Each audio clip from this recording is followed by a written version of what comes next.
Always wonderful, right, y'all? Spawning here in the bottom right from Psionic Aftermath.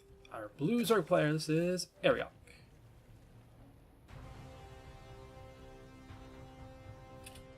And it's one in the top left in green from Guns and Roaches. This is Morgoth.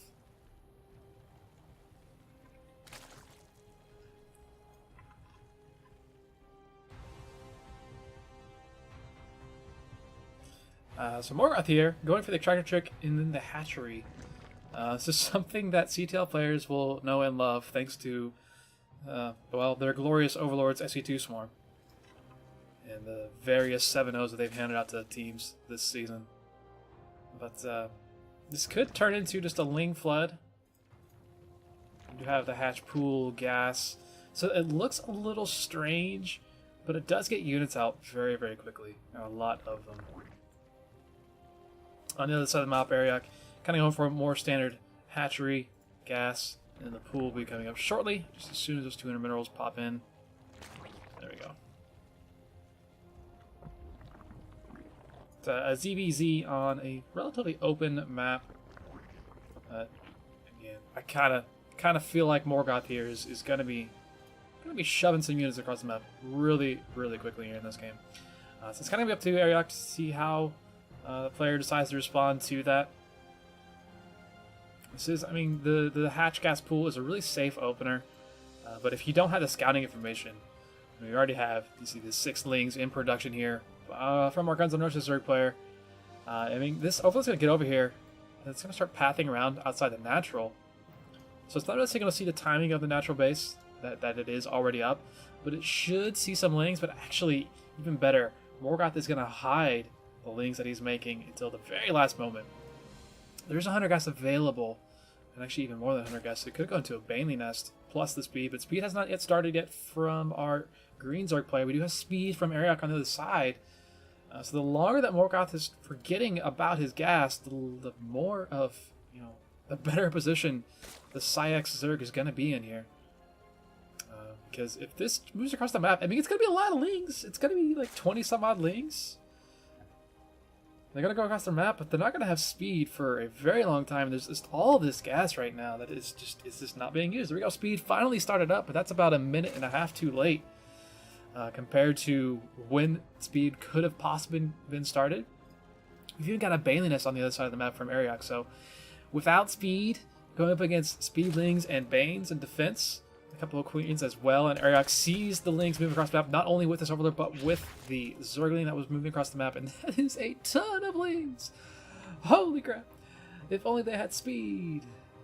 I'm curious if Ariok will just try and wall off completely. That might be a pretty decent idea. There's only the 2 Queens. We have a third one being made in the main base. Actually, Overlord speed being made at the natural. Roachborn being thrown down, but it's just not... Okay, it's really going to be able to wall this off, but it's not going to live forever. This Queen's going to die pretty quickly, and not a lot of support from back home. There are Speedlings out and available for our blue Zerg player. Actually, morphing Banelings. I think the Banelings might even make this a full wall-off, even. So that's going to be kind of difficult. It doesn't make it a full wall-off, but the Lings can't really get through it that easily. So that's actually a genius idea there from our Psyx Zerg player.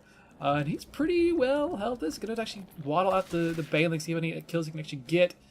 Almost got a juice connection, but just waited a little bit too long on that. Still gets a good chunk of Lings. Speed finally finishes up here for our Green Zerg player, but his moment may have passed already. 14 Lings to 18 Lings, plus the defensive advantage. Morphing in a lot of Baneleys right now could be a little troublesome, but because of this choke here, it is so difficult for Morgoth to actually get in and do any sort of damage, so Ariok should be just fine. And now, given that we do have the Baneley Nest on this side of the map, is there a Baneley Nest over here? It doesn't look like it.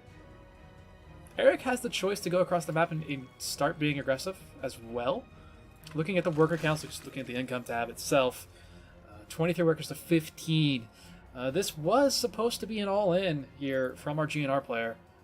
Just wasn't quite able to execute absolutely perfectly. And now there's just Banes everywhere. Actually, a nice scouting link there from Morgoth. Able to see that, know that it's there. So we got a couple of Banes back home right now, actually. The rest of them are kind of out in the middle of nowhere. We're almost about to lose none. Banes over a nice connection here. A lot of Lings do go down, but Morgoth's starting to try to split off some of his Lings. There we go, 1 or 2 Lings for 1 Baneling is a really nice trade. But Eric is held strong. You can see that reflected in this play. We see 6 drones coming out now from the Green Zerg player. We already have Roach production started here for Ariok. He's got all of these Lings and some Banes as well to help if he just decides to move across the map. Putting Banes in these defensive pseudo-scouting positions, plus the Overlord scouting out as well. I did see the drone pop down here. Actually, that was a Ling, never mind. It's just a Ling. But likewise, Morgoth does see the units moving across the map here. And that's a whole lot of army. There's not a lot of response on this side of the map. There's a Banelet that is going to be finishing up shortly, but the Lings are already here on this side of the map. There's just Ling on Ling crime at the moment. Family trying to scoot on in there. Queen's going to go down. The few drones that were trying to make some buildings are going to go down as well. There's an Overlord being attacked in the main base, but that'll be away just fine. Lings everywhere. There's even another family wallowing in. Morgoth's going to go ahead and call it there. GG. Sax will take game number 1 and put them up 1-0.